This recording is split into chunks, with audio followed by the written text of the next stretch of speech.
اٹھائی. مدینے جانے کے بعد بھی جب سکون سے رہنے نہیں دینا چاہتے ہو تب پھر جو ہے جہاد کا حکم ہوا. اب میں آپ کو بتاتا ہوں یہ جنگ بدر کیوں ہوئی. مکہ میں ان صحابہ کا سارا مال جو چھوٹ گیا تھا, جائیدادیں وہاں رہ گئی تھیں, یہ سب مال جائیداد لے کر ابو سفیان ملک شام بیچنے جا رہا تھا. قافلہ تجارت کا لے کر, اس میں مکہ والوں کا بھی مال تھا, صحابہ کا بھی تھا. نبی پاک صلی اللہ تعالیٰ علیہ وسلم کے پاس قاصد نے آ کر خبر دی کہ ابو سفیان ملک شام جا رہا ہے. ملک شام جانے کا جو راستہ تھا وہ مدینے کے قریب سے ہو کر گزرتا تھا. حضور پاک صلی اللہ تعالیٰ علیہ وسلم اپنے صحابہ سے فرماتے چلو اس کا راستہ روکو اور جس کا جو مال ہے وہ لے لو. جب صحابہ نکلے, جنگ کی غرض سے نہیں نکلے تھے, لیکن ابو سفیان کو یہ پہلے سے خبر ہو گئی کہ محمد صلی اللہ علیہ وسلم اپنے 300 سے زیادہ ساتھیوں کو لے کر بیچ راستے میں آئے ہیں. تو ابو سفیان نے کیا کیا, راستہ بدل کر دوسرے راستے سے ملک شام پہنچ گیا. تجارت بھی کیا, خوب نفع بھی کمایا, مال بیچ دیا. اب واپسی کا جب وقت تھا تو حضور پاک صلی اللہ علیہ وسلم پھر انتظار میں تھے کہ یہ واپس تو جائے گا, جب واپس جائے گا تب پھر ہم اس کو روکیں گے. ابو سفیان کو پتا تھا, خبر تھی کہ رسول کریم صلی اللہ علیہ وسلم اپنے ساتھیوں کے ساتھ اب بھی کھڑے ہیں. تو اس نے مکہ والوں کو پیغام بھیج دیا کہ اے مکہ والوں اپنا مال بچا لو, محمد اور ان کے ساتھی تمہارا پورا مال ختم کر دیں گے, یہ قافلہ ختم ہو جائے گا. تو مکہ میں کھلبلی مچ گئی کہ ہمارا مال تجارت سب محمد صلی اللہ تعالیٰ علیہ وسلم اور ان کے ساتھی سب لے لیں گے. یہ پوری افواہ پھیلی تو سارے مکہ والے جمع ہوئے. لیکن ہوا کیا, ابو سفیان بڑی چالاکی سے واپسی میں بھی ایک اور راستہ بدل کر کے مکہ کے قریب پہنچ گیا. صحیح سلامت قافلے کو لے کر کے بھی گیا, صحیح سلامت قافلے کو واپس لے کر بھی آیا. مکہ جب تجارت کا مال پہنچ گیا تو سب خوش ہو گئے کہ ہمارا مال نفع کے ساتھ واپس آیا ہے. لیکن بات ہو گئی, ختم ہو گئی. ابو جہل وہاں پر سارے مکہ والوں کو جمع کرتا ہے اور کہتا ہے ہم جو جمع ہوئے ہیں اب جائیں گے اور محمد سے مقابلہ کریں گے صلی اللہ علیہ وسلم, اور ان کے ساتھیوں کو مزہ چکھائیں گے کہ انہوں نے ہمت کیسے کی مکہ کے قافلے کو روکنے کی. تو باقی لوگوں نے کہا کہ چھوڑ دو, ہمارا مال کا قافلہ آ گیا, اب بات ختم ہو گئی. ابو جہل نے کہا نہیں, بات اتنی نہیں ہے, ہمیں تو مارنا ہے انہیں, ہمیں تو انہیں قتل کرنا ہے, ہمیشہ کے لیے راستہ صاف کرنا ہے. تو بھڑکا کر کے 1000 لوگوں کو جمع کر لیا.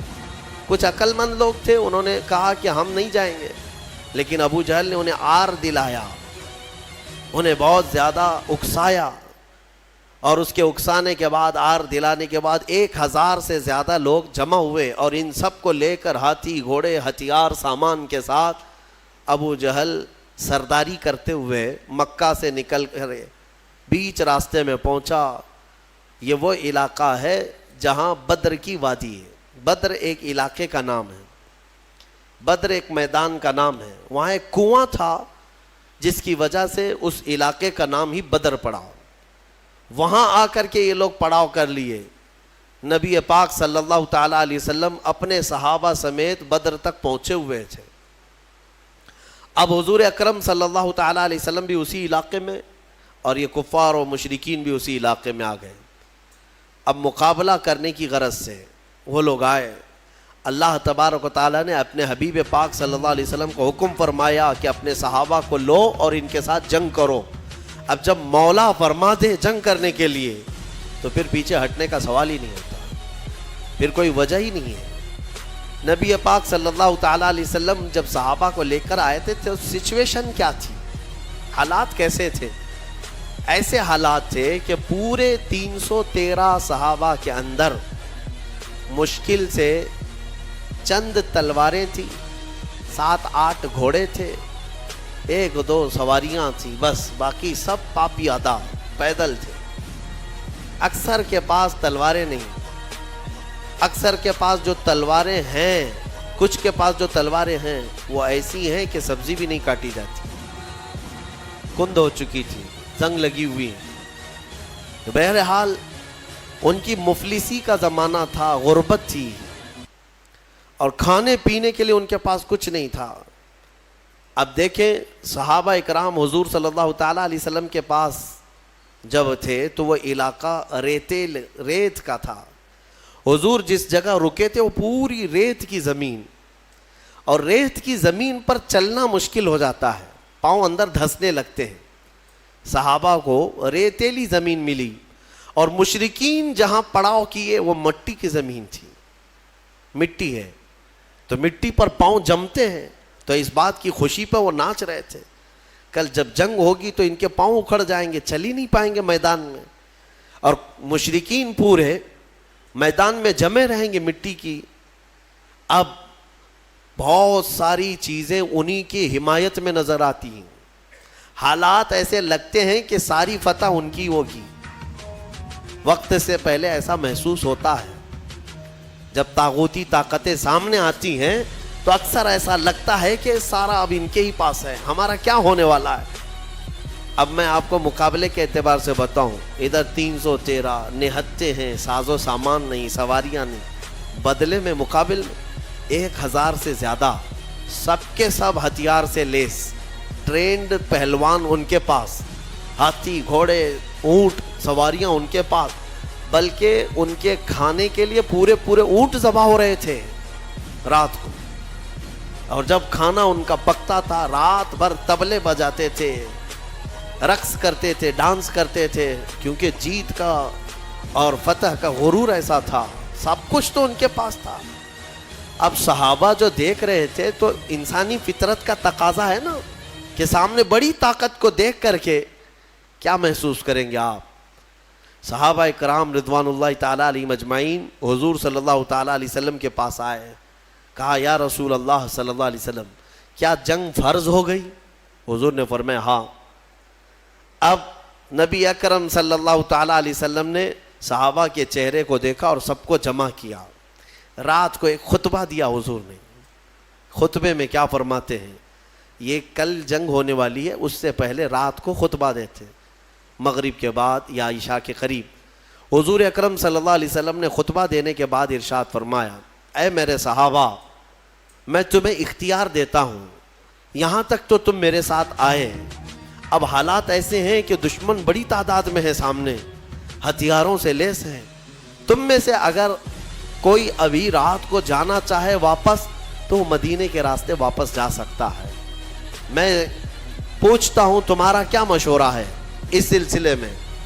اب وہاں جو صحابہ تھے اس میں حضرت مقداد بن اسود ایک صحابی ہیں، کھڑے ہوتے ہیں، کہتے ہیں یا رسول اللہ صلی اللہ علیہ وسلم، ہم بنی اسرائیل نہیں ہیں کہ جیسے موسیٰ علیہ السلام سے ان کی قوم نے کہا تھا اذهب انت وربک فقاتلا انا ہاہنا قاعدون. ایک قوم کے مقابلے میں جانا تھا، موسیٰ علیہ السلام اپنی قوم کو بلا رہے تھے تو ان کی قوم نے کیا کہا تھا؟ موسیٰ آپ اور آپ کا خدا جائیں، ہم یہاں سے بیٹھ کے دیکھیں گے جنگ کیسی ہوتی ہے. حضرت مقداد کہتے ہیں یا رسول اللہ، ہم وہ بنی اسرائیل نہیں ہیں جو اپنے نبی سے کہیں کہ تم اور تمہارا خدا جا کر لڑیں، ہم امت محمدیاں ہیں، ہم آگے بڑھیں گے، اگر آپ کے پسینے کا قطرہ گرے گا ہمارا خون کا قطرہ گرے گا. نبی اکرم صلی اللہ تعالیٰ علیہ وسلم کے بعد صحابہ ایک بعد دیگرے کھڑے ہوتے رہے اور پھر کہنے لگے یا رسول اللہ، ہمارے ماں باپ، ہمارے اولاد، ہمارے مال و متاع سب آپ پر قربان ہے، یہاں آنے کے بعد پیچھے ہٹنا یہ جوانوں کی شان نہیں ہے. صحابہ کے اندر وہ جوش تھا، وہ جذبہ تھا. نہ صحابہ نے کبھی ہتھیاروں کی طرف دیکھا، نہ تلواروں کا دیکھا، نہ ساز و سامان دیکھا، بلکہ صرف دیکھا محمد ہمارے ساتھ ہیں، رسول پاک صلی اللہ علیہ وسلم ہمارے ساتھ. اب سنو، اللہ کے نبی صلی اللہ تعالیٰ علیہ وسلم نے تسلی کے لیے کیا فرمایا؟ چند صحابہ کو لیا، میدان میں آئے، میدان میں آنے کے بعد معائنہ کیا اور فرمایا چند صحابہ ادھر کھڑے رہیں گے، کچھ ادھر رہیں گے. جنگ کی ترتیب میرے آقا بنا رہے تھے، لیکن اسی وقت حضور کے ہاتھ میں ایک لکڑی تھی، آپ نے ایک دائرہ کھینچا اور صحابہ سے کہا کل دیکھنا اس میں ابو جہل گر کے مرے گا، اور ایک لکیر سے دائرہ کھینچا اور کہا یہاں عتبہ مرے گا، اور ایک کھینچا کہا یہاں شیبہ مرے گا. جو بڑے بڑے ان کے پہلوان تھے ان کے نام لے کر لکیر کھینچ دیا حضور نے. اب صحابہ کرام جانتے تھے یہ لکیر عام لکیر نہیں ہے، دنیا اور زمین و زمان ٹل سکتے ہیں مگر یہ لکیر بال برابر بھی فرق نہیں کر سکتی۔ حضور پاک صلی اللہ تعالیٰ علیہ وسلم کا یہ فرمان صحابہ کے حوصلے اتنے بلند کر دیا، انہیں پتا تھا اب کل جنگ میں جو بھی ہوگا لیکن اتنا تو طے ہے کہ ابو جہل مرے گا، اتنا تو طے ہے۔ کیوں؟ غیب نہ رسول نے ایک رات پہلے ہی بتا دیا اور وہ بھی لکیر کھینچ کر بتایا۔ اب یہ ایک چیز تھی، صحابہ کا حوصلہ بڑھا ہے۔ جب واپس آئے رات کو، کافی رات ہو چکی تھی، حضور سجدے میں گر گئے اور دعا کرنے لگے۔ دعا میں جو مناجات اپنے رب سے کر رہے تھے وہ الفاظ کیا تھے؟ اللہ کی بارگاہ میں یوں کہتے، مولا تیرے یہ بندے، عاجز بندے تیرے دربار میں آئے اور سبوں نے اپنی طاقت اور استطاعت کے مطابق اپنی محنتیں پیش کر دیں، میدان تک آ گئے، اب اگر کل تو انہیں فتح نہیں عطا کرے گا، حضور یہ کہہ رہے اپنے مولا سے، اے رب اگر کل تو انہیں فتح نہیں عطا کرے گا لن تعبد ابدا، پھر قیامت تک تیری عبادت نہیں ہو سکے گی، قیامت تک پھر تیری عبادت نہیں ہو سکے گی۔ یہ شان محبوبی تھی۔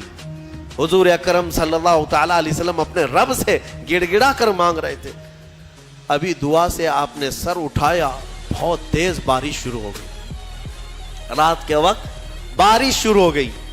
بارش ہونے کے بعد حضور نے اکرم صلی اللہ علیہ وسلم کے لبوں پہ مسکراہٹ آئی اور صحابہ سے کہا اللہ کی پہلی مدد آ چکی، اللہ کی پہلی مدد آ چکی۔ صحابہ نے محسوس کیا، کیوں جانتے ہیں؟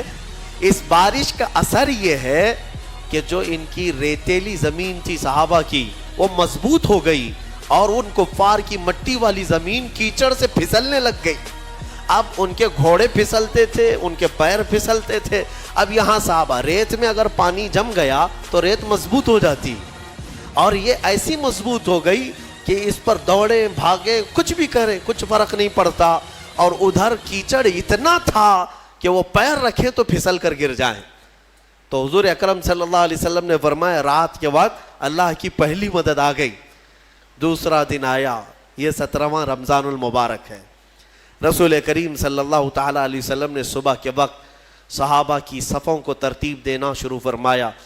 اس میں 313 صحابہ اکرام تھے، وہ بڑے خوش نصیب صحابہ ہیں، اور بلکہ وہ بڑے عظیم المرتبت صحابہ ہیں جو رسول کریم صلی اللہ تعالیٰ علیہ وسلم کے ساتھ سب سے پہلی جنگ میں آئے اور اسلام کا پرچم لہرانا تھا۔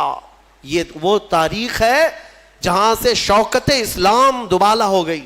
آج سے اسلام کی عزت میں جو روشنی آئی ہے یہ ایک الگ تاریخ ہے، ایک الگ تاریخ۔ اس لیے 17 رمضان المبارک یہ عام تاریخ نہیں ہے، ہاں یہ تاریخ اسلام کی شان و شوکت کو بلند کرنے والی تاریخ ہے۔ صبح صفیں ترتیب دی گئی، جب صفیں لگیں تو میرے عزیزو حضور پاک صلی اللہ تعالیٰ علیہ وسلم سامنے کھڑے ہیں۔ ان صفوں میں صحابہ میں بچے بھی آئے ہیں، جوان بھی آئے ہیں، بوڑھے بھی آئے ہیں۔ حالانکہ بچوں پر جہاد فرض نہیں ہے، لیکن کچھ صحابہ جو ضد کر کے حضور پاک صلی اللہ تعالیٰ علیہ وسلم کے ساتھ جہاد میں شریک ہوئے تھے، حضرت معاذ اور معوذ رضی اللہ تعالیٰ عنہ، جن کی عمر 13 اور 15 سال کے بیچ کی تھی، یہ بھی صفوں میں کھڑے ہو گئے حضور پاک کے سامنے۔ حضور نے انہیں اجازت دی، ان کے شوق کی وجہ سے، ان کے رونے کی وجہ سے۔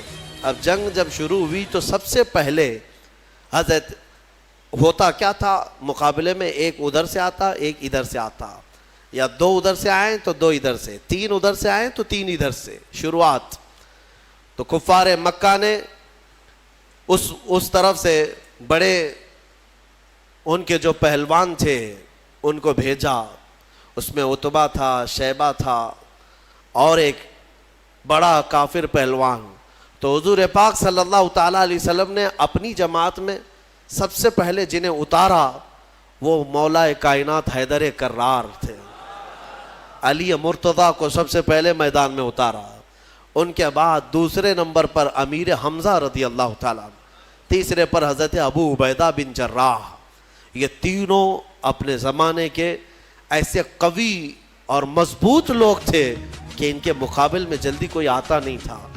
لیکن ان تینوں میں سب سے کم عمر حضرت علی کی تھی، حضرت علی کرم اللہ وجہہ الکریم کی عمر اس وقت بڑی کم تھی، یعنی تقریباً آپ کی عمر 24 سال کے آس پاس، 24 سے 25 سال جوانی تھی۔ حضرت علی رضی اللہ تعالیٰ عنہ بھی آئے، حضرت امیر حمزہ، حضرت ابو عبیدہ بن جراح ادھر سے جو مقابل میں آئے تو سب سے پہلے جب مقابلہ ہوا تو حضرت امیر حمزہ رضی اللہ تعالیٰ عنہ کے مقابل میں جو آیا تھا وہ ایک ہی وار میں ختم ہی ہو گیا، اور حضرت علی کے مقابل میں جو پہلوان آیا اس نے لڑنے سے انکار کیا، کہا کہ میں بچوں سے نہیں لڑوں گا، میرے مقابل کا کوئی بڑا آدمی بھیجا جائے، کیونکہ حضرت علی کی عمر چھوٹی تھی۔ اس نے کہا کہ میں چھوٹی عمر والوں سے، بچوں سے نہیں لڑوں گا۔ حضرت علی رضی اللہ تعالیٰ عنہ نے اس وقت فرمایا محمد صلی اللہ تعالیٰ علیہ وسلم کے غلاموں کے بچوں سے پہلے نپٹ لے، بڑوں کو بعد میں بھیجا جائے گا۔ اور وہ کیا نپٹتے، کیا مولا کائنات حیدر کرار کبھی وہ ان کے سامنے کوئی مقابل میں آ سکا؟ یہاں تک کہ خیبر کے جنگ کے موقع پر فرمایا گیا حضرت علی کے سامنے جب مرحب ایسا پہلوان آیا تھا جو 1000 آدمیوں سے تنہا لڑتا تھا، وہ حضرت علی کے سامنے آیا تھا، وہ بھی لوہے کی ٹوپی، اس کی سب سے مشہور ٹوپی تھی لوہے کی، پہن کے رہتا لوہے کا زرہ، اور حضرت علی اس کے مقابل میں آئے۔ اس وقت حضرت علی کی حالت تو یہ تھی کہ آنکھیں لال ہو گئی تھیں، آشوب چشم کی بیماری تھی، اور بخار تھا، بخار بھی ہے اور آنکھیں لال تھیں وہ خیبر کے موقع پر۔ تب حضرت علی نے مرحب کے ساتھ جو مقابلہ کیا وہ ذوالفقار حیدری، جو تلوار ہے آپ کی، اٹھا کر جو مرحب کے سر پر مارا تھا تو وہ لوہے کی ٹوپی تک 2 ٹکڑوں میں تبدیل ہو چکی تھی۔ وہ وار کیا تھا، حضرت علی رضی اللہ تعالیٰ عنہ کے وار سے کوئی بچ پائے گا؟ یہاں بدر کے میدان میں بھی جو آیا وہ تھوڑی ہی دیر میں مقابلہ کرتے کرتے حضرت علی کے ایک وار میں اس کی گردن ہوا میں اڑی اور نیچے آئی۔ یہ وہ منظر تھا جب پیچھے جو صحابہ تھے انہوں نے دیکھا تو بلند آواز سے نعرہ تکبیر بلند کیا تھا، اور پورا میدان گونج اٹھا تکبیر کی آواز سے۔ اسی کو تو اقبال نے کہا تھا کفر دم توڑ دے گا ٹوٹی ہوئی شمشیر کے ساتھ، کفر دم توڑ دے گا ٹوٹی ہوئی شمشیر کے ساتھ، گر تم نکل آ جاؤ ایک بار نعرہ تکبیر کے ساتھ۔ وہ تکبیر کی آواز وہی تھی جو صحابہ، ان کی تلواریں کیا تھی۔ اس کے بعد مقابلہ شروع ہوا، شروع میں ایک کے بعد دیگرے ہوتے تھے، پھر گھمسان کی لڑائیاں، یعنی صفوں کی صفیں آپس میں مل جاتی۔ اب یہ مقابلہ اس قدر سخت ہو گیا کہ دوپہر کے وقت، عین دوپہر کے وقت اللہ تبارک و تعالیٰ نے 3000 فرشتوں کو اتارا۔ قرآن میں اذ تقول للمؤمنین الن یکفیکم ان یمدکم ربکم بثلاثۃ آلاف من الملائکۃ منزلین۔ حضور صلی اللہ علیہ وسلم دیکھ رہے تھے کتنے فرشتے آئے، اور صحابہ سے کہہ رہے تھے اب ڈرو مت، لڑو، کیا تمہارے لیے اتنا کافی نہیں ہے کہ اللہ نے 3000 فرشتے تمہارے لیے اتارے ہیں؟ بلا ان تصبروا وتتقوا ویأتوکم من فورہم ھذا یمددکم ربکم بخمسۃ آلاف من الملائکۃ مصومین۔ اللہ فرماتا ہے ہاں کیوں نہیں، جب تم لوگوں نے صبر کیا، استقامت سے کھڑے رہے میدان میں، تو مولا نے اپنی جانب سے مدد کرتے ہوئے 5000 فرشتوں کو اتارا۔ جس وادی میں یہ فرشتے اترے تھے نا، بدر کی وادی میں، جبل ملائکہ، وہاں ایک پہاڑ ہے، ایک پہاڑ ہے، وہ پتھر کا پہاڑ، لیکن آج اگر آپ جا کر دیکھیں گے تو پورا ریت کا پہاڑ ہے، آس پاس پورے پتھروں کے پہاڑ، بیچ میں ایک ریت کا پہاڑ ہے، اور وہ بھی ریت ایسی کہ چھنی میں بھی چھانو تو چھن جائے، یعنی رکے گی نہیں، اتنی باریک سافٹ، اور ایسا لگتا ہے جیسے اس کا نقشہ کسی نے بنا کر رکھا ہے۔ اتنے سالوں سے وہ پہاڑ اسی طرح ہے۔ بتایا جاتا ہے کہ وہ فرشتے اس پر پہاڑ پر اتارے گئے تھے۔ اب 5000 فرشتے جب بدر کے میدان میں آئیں تو کفار و مشرکین کی درگت کیا ہونی ہے۔ میرے عزیزوں، یہ جنگ شام تک نہ چلی، بلکہ 70 کافر مارے گئے صحابہ کے ہاتھوں، اور مومنین کے صرف 13 مارے گئے، 13 کی شہادت ہوئی۔ 14ویں ایک صحابی تھے جو زخمی ہو گئے اور راستے میں ان کا انتقال ہوا۔ کل ملا کر کے 14 شہید ہوئے صحابہ 13 جنگ میں۔ اور ان 13 میں تو 2 بچے ہیں، حضرت معاذ اور معوذ، باقی 11 جوان۔ آپ اندازہ کریں 313 کی جماعت لے کر کے گئے تھے اور 1000 ادھر سے آئے تھے، پھر بھی 70 ان کے مارے گئے، 70 پکڑے گئے قیدی بن کر کے، اور ادھر صرف 13 میں سے اگر جوانوں کو دیکھا جائے تو 11 صحابہ اکرام کی شہادت ہوئی۔ اور یہ فتح مبین ایسی تھی کہ شام ہونے سے پہلے میرے آقا صلی اللہ تعالیٰ علیہ وسلم میدان میں سجدہ ریز تھے اور یوں عرض کر رہے تھے کہ مولا تو نے اپنا وعدہ پورا کر دیا، مولا تو نے اپنا وعدہ پورا کر دیا، مومنین جمے رہے۔ میں کہنا اتنا ہی چاہتا ہوں میرے عزیزوں، ایمان والے کبھی اسباب پر بھروسہ نہیں کرتے، خالق اسباب پر بھروسہ کرتے ہیں۔ ہونا یہی چاہیے کہ تم یہ مت دیکھو کہ تمہاری حیثیت کتنی ہے، تمہاری تعداد کتنی ہے۔ اگر ایمان والے ہو تو قرآن کہتا ہے کم من فئۃ قلیلۃ غلبت فئۃ کثیرۃ باذن اللہ۔ اکثر ایسا ہوا ہے کہ چھوٹی جماعتوں کو اللہ بڑی جماعتوں پر بھاری کر دیتا ہے، یہ اس کی قدرت کے فیصلے ہیں۔ ہم نے آج تک تاریخ میں دیکھا ہے مٹھی بھر جماعت کسی کی ناک میں دم کر کے رکھتی ہے، چاہے وہ وقت کا سپر پاور ہی کیوں نہ ہو، کچھ جماعتوں کے سامنے گھٹنے ٹیکنے پر مجبور ہو جاتے ہیں۔ یہ حالات آج تک چلے آ رہے ہیں۔ میرے عزیزوں، اس بدر کی وادی میں، میدان میں جو جنگ ہوئی، صحابہ نے اپنی جاں بازیاں پیش کی اور بہت ہی بہادری کے ساتھ وہ حضور اکرم صلی اللہ تعالیٰ علیہ وسلم کے ساتھ کھڑے رہے۔ اب میں آپ کو بتاتا ہوں، شام کا وقت ہوا، نبی اکرم صلی اللہ تعالیٰ علیہ وسلم اپنے صحابہ کے ساتھ میدان میں آئے۔ سارے بھاگ چکے تھے، جو بچے ہوئے تھے ساز و سامان سب چھوڑ کر بھاگے، جتنا لائے تھے مکہ سے کھانے پینے کے لیے سب میدان میں چھوڑ کر مکہ بھاگ گئے۔ 140 تو یہاں رہ گئے نا، باقی سب جان بچا کر بھاگے مکہ کی طرف۔ اب شام کے وقت جب حضور پاک صلی اللہ علیہ وسلم اپنے صحابہ کی لاشیں جمع کی، شہداء کی، انہیں دفن کیا گیا، اب پھر صحابہ کے ساتھ میدان میں آتے ہیں۔ صحابہ کہتے ہیں ہم سب سے پہلے ڈھونڈ رہے تھے کہ ابو جہل کہاں مرا ہے، یا عتبہ شیبہ مرے ہیں یا نہیں مرے ہیں۔ جا کر کے دیکھا تو ابو جہل بھی مرا ہوا پڑا تھا۔ صحابہ کہتے ہیں ہم نے اس کے مرنے کی جگہ دیکھی تو رات کو کھینچی ہوئی وہ لکیر ویسی تھی، ایک بال بھی باہر نہیں گرا تھا، یعنی ایک انگلی بھی اس کی باہر نہیں تھی، اسی گھیرے کے اندر وہ گر کر مرا ہوا تھا۔ تم کیا سمجھتے ہو نبی پاک صلی اللہ تعالیٰ علیہ وسلم کو علم غیب نہیں ہے؟ اللہ تبارک و تعالیٰ نے اپنے رسول کو وہ سارے علوم عطا کیے جو نبی پاک نہیں جانتے، سارے علوم اللہ نے انہیں عطا کر دیے۔ اب عتبہ شیبہ یہ سب مرے ہوئے تھے۔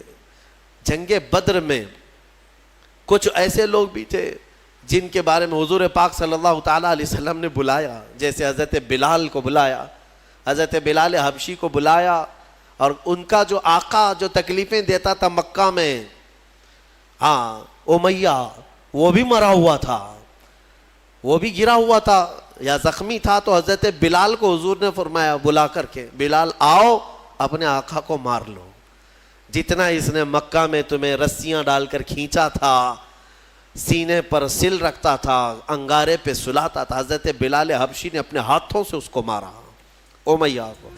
وہ دیکھنے کا دن تھا، ابو جہل آخر وقت جو کہہ رہا تھا وہ بھی سننے کا وقت تھا۔ ہوا یہ کہ یہ 2 چھوٹے بچے حضرت معاذ اور معوذ، یہ 2 چھوٹے تھے، حضرت عبد الرحمن بن عوف، یہ کہتے ہیں میں جنگ بدر میں گزر رہا تھا کہ یہ دونوں بچے آئے میرے پاس، کہنے لگے چچا جان ابو جہل کس کا نام ہے؟ یہ جانتے بھی نہیں تھے کیونکہ وہ مکہ کا ہے اور یہ بچے مدینے سے آئے ہیں۔ عبد الرحمن بن عوف کہتے ہیں میں نے پوچھا بیٹا تم کو کیا کرنا ہے اس کا، وہ سردار قریش ہے، وہ پہلوان ہے۔ ان دونوں بچوں نے کہا سنا ہے میرے مصطفیٰ کو گالیاں دیتا ہے، سنا ہے ہمارے آقا کی شان میں وہ گستاخیاں کرتا ہے۔ تو حضرت عبد الرحمن بن عوف کہتے ہیں ان بچوں کا جذبہ دیکھ کر کے میں خوش تھا۔ بات چل رہی تھی، اچانک ابو جہل گھوڑے پر سامنے سے گزر ہی رہا تھا۔ حضرت عبد الرحمن بن عوف کہتے ہیں میں نے بچوں سے کہا وہ دیکھو وہ جو جا رہا ہے یہی ہے ابو جہل شیطان قریش، یہی ہے جو سارے مکہ میں گستاخیاں کرتا ہے۔ ابھی حضرت عبد الرحمن کی بات مکمل بھی نہ ہونے پائی تھی کہ یہ دونوں چیل کی طرح جھپٹ پڑے اور دونوں کے ہاتھوں میں تلواریں تھیں. دوڑتے ہوئے گئے, ایک نے گھوڑے کی ٹانگوں پر مارا تو ابو جہل گر گیا نیچے, اور جیسے ہی وہ زمین پر گرا دونوں شہزادے سینے پر چڑھ کر کے بیٹھ گئے.